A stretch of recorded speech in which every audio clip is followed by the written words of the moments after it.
我们今天接着聊王菊恶意返乡的故事。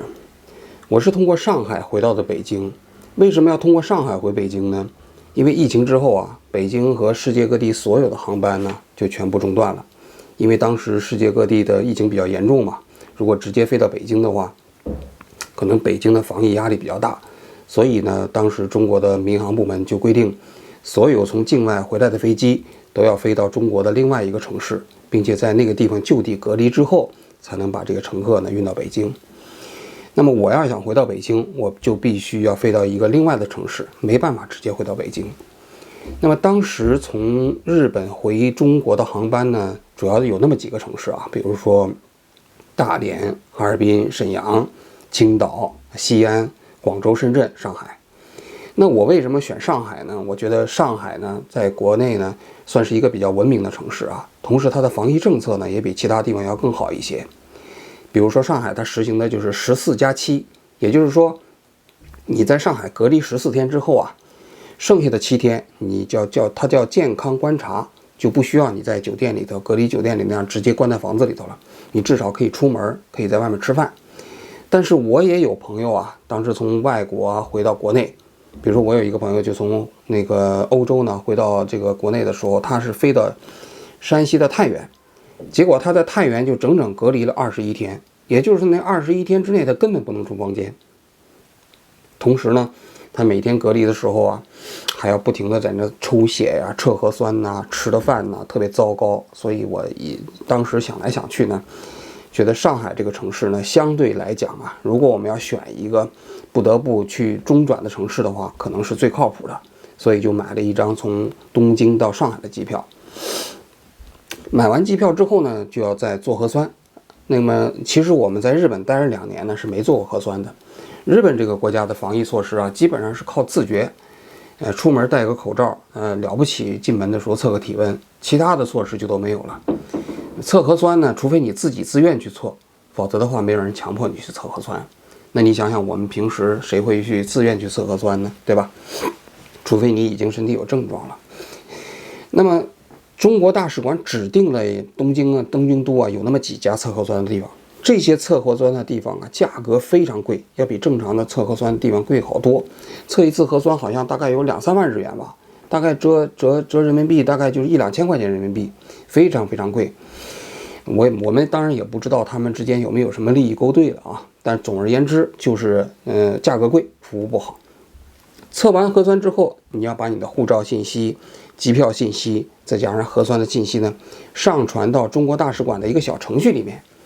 他们收到这些信息之后，如果你全合格了，就给你发一个什么叫国际什么旅客的健康绿码。有了这个绿码，你才能登机。没有这个绿码，你买了机票你也登不了机。这个呢，我当时把这所有的做完之后呢，上传到这个大使馆的这个小程序之后呢，顺利拿到了绿码。11月4号这一天呢，我的朋友就把我送到了机场。到了机场之后一看我们那个国航的柜台那种祖国的气息就扑面而来了。为什么呢？就偌大一个机场各个国家的航空公司都有包括日本的，包括美国的，欧洲的航空公司。但是唯独只有我们国家航空公司的工作人员呢，就穿了一身大白。这个大白现在我们可能大家都比较熟悉了，因为上海这个疫情之后，大家经常会从电视上看到各种各样的大白的镜头。但是在我回国的时候呢，其实这个大白呢还不太普遍，尤其在日本你是非常难看到的。所以在偌大一个国际机场里面中国这些服务人员穿上大白就特别扎眼。然后到了那个柜台之前呢，他就要求我们填各种表开始扫这个小程序然后就走一个特殊的通道，然后通过安检之后呢，进了飞机。飞机客舱里面所有的空乘人员、机组人员也全部都是大白。那种感觉就是已经提前让你感觉到了国内防疫政策的跟其他国家的不一样。飞机起飞之后从东京到上海其实时间并不长，我记得好像大概只有2个半小时吧就飞到了。但是在这个空中我就感慨还是蛮多的，就是不知不觉中间这2年的时间就过去了。但是其实自己这2年呢，好像也没做什么事情，这个时间呢仿佛就停止了。对于我们即将回到的这个国内呢，一则呢还有一些期待，另外一方面呢也有一些担心，也不知道下了飞机之后自己会不会失去人身自由啊。到上海的时候大概是5点钟左右，下了飞机之后呢，没有人来抓我啊，可能我自己想多了。然后浦东机场啊，其实我还是蛮熟悉的，但是这几年不见呢，这个样子完全变了，就是一副那种战争之后兵荒马乱的那种场景，就是所有的这个正规的平时我们用的这些设施啊都停用了，然后那么大一个浦东机场啊就被改造成了一个怎么说呢，就是一层一层一步一步不停地检测你的这么一个通道。然后有的通道呢，它还要故意的、有意的把你引到了那个户外的地方，户外那个地方建了一排那种简易的棚子，在那里做核酸。我估计可能是出于这种防疫的考虑啊。然后呢，我们每一个下飞机的乘客呢，就开始被吆来喝去，不停的让我们往那边走，往那边走。然后呢，态度呢，大家可以想而知啊，肯定也不是那么友好。然后到前面就不停的开始填表，不停的开始扫码，也没有人给你解释。然后这个时候你就发现人群中间跟当机场的服务人员的冲突就慢慢开始起来了。就我左右的那几十号人排队的时候啊，就发生好几起，其中有一个妈妈带着一个儿子，我看他是跟我一个飞机从日本回到中国的。儿子呢就跟那防疫人员发生了冲突，估计呢就是他觉得对方的服务态度不是特别好。的确啊，有很多在国外待的时间比较长的人要回国，可能第一个难以适应的就是我们国内服务业人员啊对顾客的这种态度。那么他这个发生冲突之后，那个母亲就特别着急，然后儿子又跟母亲发生了冲突。那最后那儿子就说，那我干脆我不去中国了，我要回日本，然后掉头就走了。但是你想想，他怎么可能能走呢？对不对？你就算你想回日本的话，你也得重新买一张票才能回去。你在这个队伍中你不排队了，你能回去吗？那飞机又不会立刻回到日本，是吧？所以我就看着那种场面呢，就是说那种怎么说呢，就是那种焦虑的感觉啊，就让人那个心态一下子焦虑的感觉呢，立刻就上来了，肾上腺素开始分泌啊，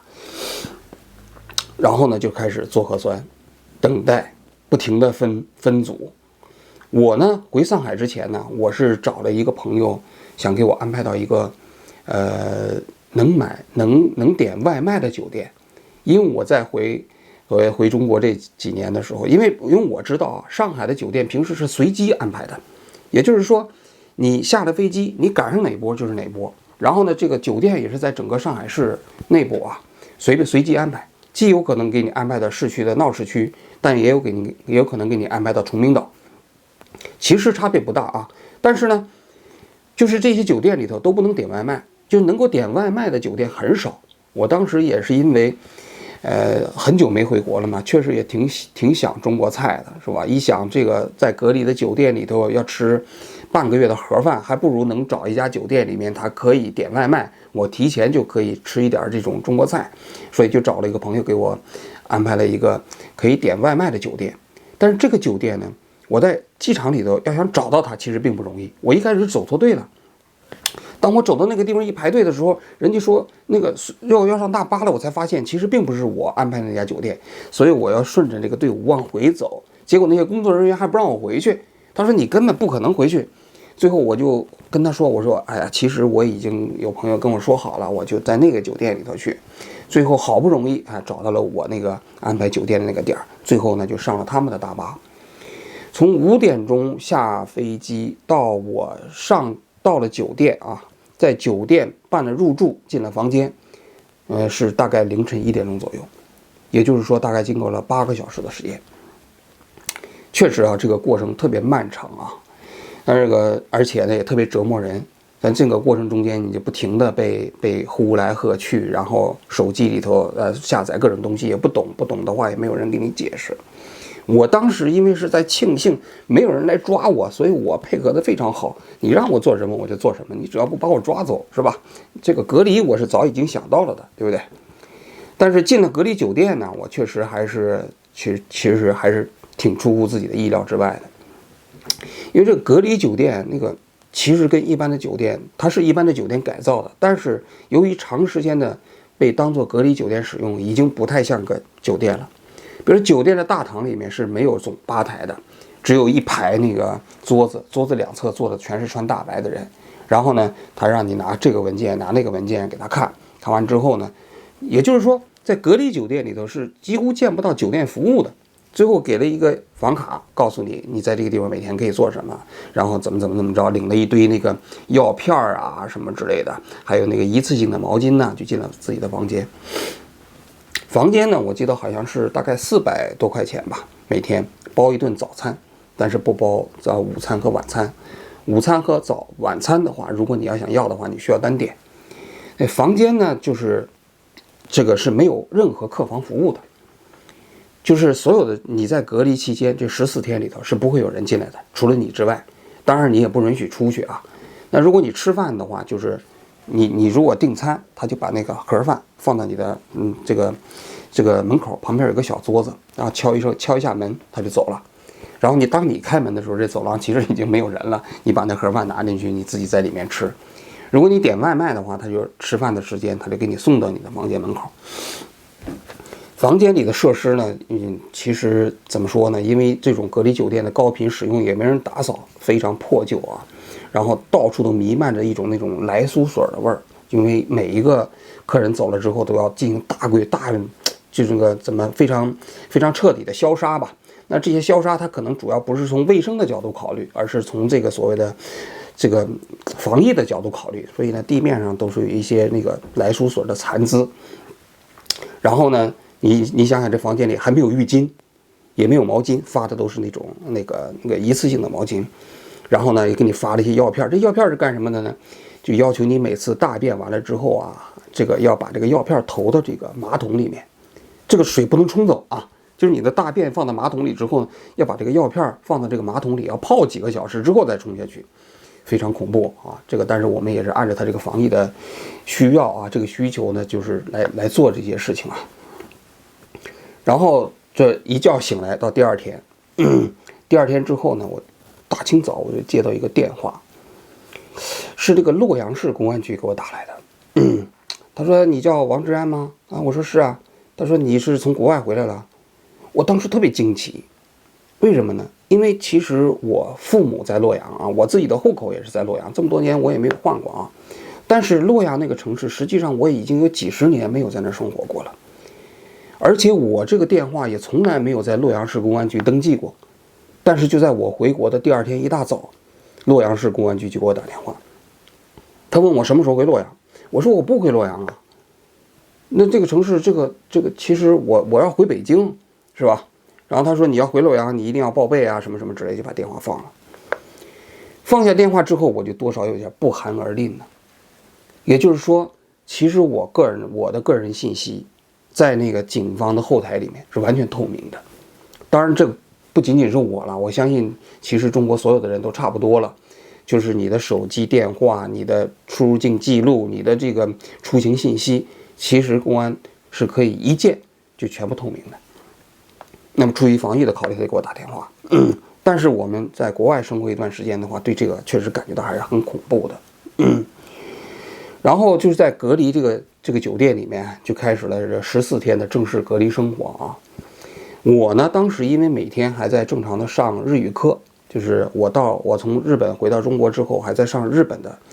这个日语学校的日语课，所以每天上午2-3个小时我就上日语课。然后呢，中午呢，我很少在这个酒店里订餐，我就基本就是开始点外卖。由于在房间里也不怎么活动呢，有的时候一天吃1顿，有的时候一天吃2顿。这个百无聊赖啊，在房间里干什么呢？是吧？我当时就在房间里就想啊，我说其实隔离啊，就相当于享受这个秦城监狱的待遇。为什么呢？就是说不让你出门嘛，失去了自由嘛，对吧？但是呢，比那个普通的看守所条件好一点，还有个卫生间，这不就是那个部级干部进了监狱以后的待遇吗？是吧？然后呢，每天我当时就是给我的各个朋友打电话，没事干嘛，是吧？躺在床上，因为那电视也几乎没法看，是吧？然后就给我天南海北的各个朋友打电话，我说一个人回来了，是吧？聊聊天，有的也好多年没有时间聊天，这个时候我在房间里憋着就开始给他们打电话。再一个就快到饭点之前呢，就不停的开始赶紧点餐，在美团外卖上看各种各样的，点那个周围看能点的这个餐呢，我就研究比较，是吧？其实差别不大，但是呢，要打发时间嘛，就干这些事情。然后呢，到了这个隔离酒店住了以后呢，它是每天上午和晚上有人上门给你测2次体温。当然他都是全副武装啊，带着防护服、护目镜，然后早上起来拿这个枪对你脑袋上啪一下，体温就测出来了。然后早上1次，晚上1次，然后在14天中间呢，要测2次嘛还是3次的核酸。这个日子啊，确实是很难熬啊，因为这个你在一个巴声大点的地方嘛，你想你又不能出去，也不允许你出去，是吧？然后你常年这个不能活动的话，就长时间不能活动的话，对身体也不太好。所以我后来呢，就在房间里头，每天就是自己在房间里不停的走路。我最长的一天呢，在房间里走了1万步。然后呢，酒店里头有人还在房间里跳绳之后，其他房间的人就有意见，就在这群里头说，然后这个哪个房间里的人在房间里跳绳，还让不让人休息了，是吧？因为我们所有进这个隔离酒店的人都要拉进去2个群，一个就是这个有什么事情通知我们大家的群，还有一个医务人员跟我们在一起的一个单独的群，是吧？然后你就看某一个房间的人，然后就开始抗议，说那个房间的人开始跳绳。不过我也可以理解啊，就是说这个如果长时间在房间里头不活动的话，其实对一个人的身体状况确实影响还是蛮坏的，蛮差的。最难熬的就大概就是那个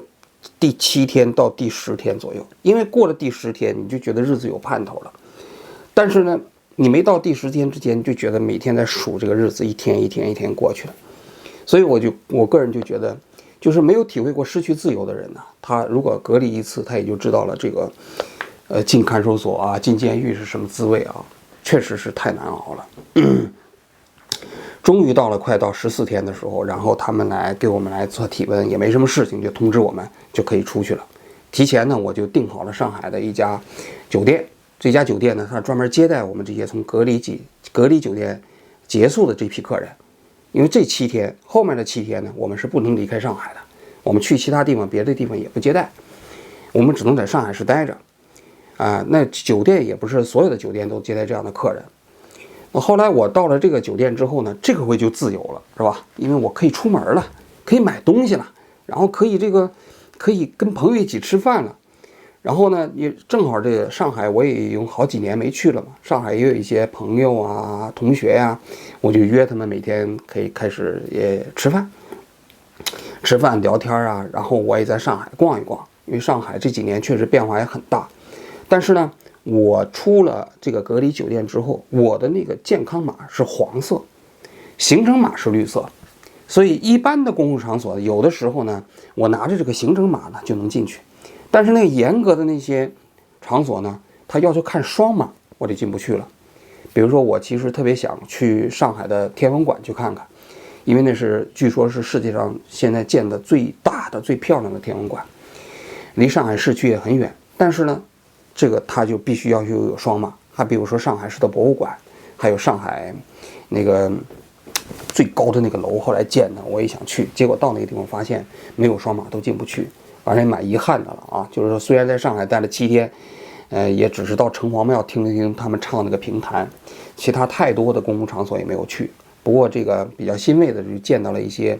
多年没见的同学啊、朋友啊，大家一起聊天蛮开心的。然后我在这个后面的健康观察期呢，当地的政府又要求我呢又测了2次核酸，它是一个在指定的医院的一个窗口。我觉得这上海这方面做的还是不错的，就是我们这些从境外回来的隔离结束的人做的这个核酸的窗口呢，跟普通的上海市民他们其他人之间它是不一样的，也不在一个区域里头，它也是为了避免这个交叉感染嘛，是吧？结果在这7天以后呢，对我来说最重要的是如何能回到北京。要回到北京其实并不容易，为什么呢？因为北京要求进京啊，你要第一，你要在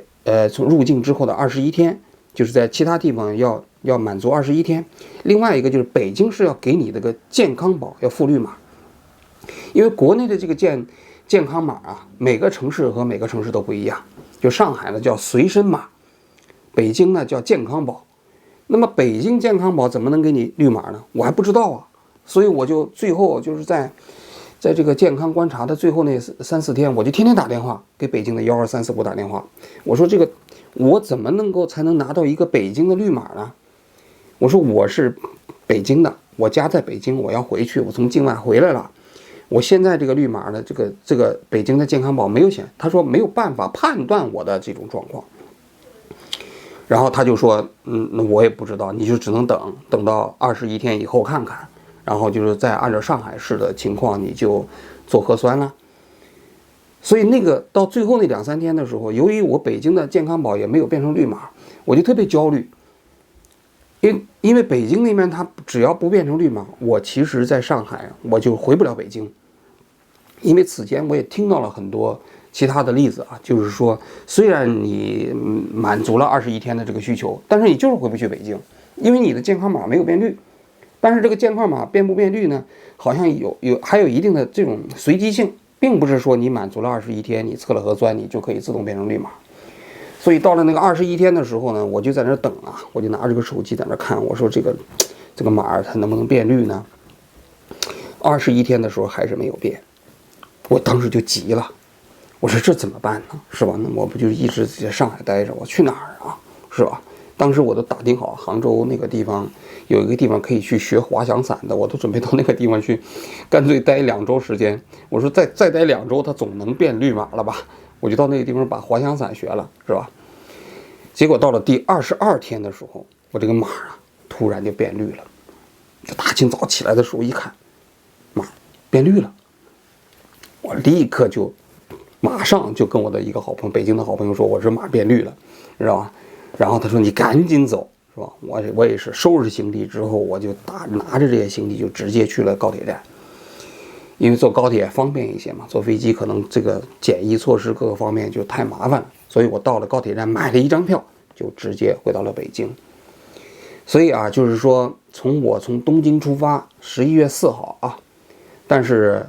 等我进到北京的时候，好像是已经快要到12月份了，22天的时间嘛。所以这个慢慢的从东京到北京的这个路程啊，花了大概整整22天。当然一到北京之后呢，北京的这个社区又开始给我打电话，让我去在家里头先做几天的健康观察，还得去做核酸。这个呢故事呢咱们就下一次接着讲，今天就先讲到这里，谢谢大家。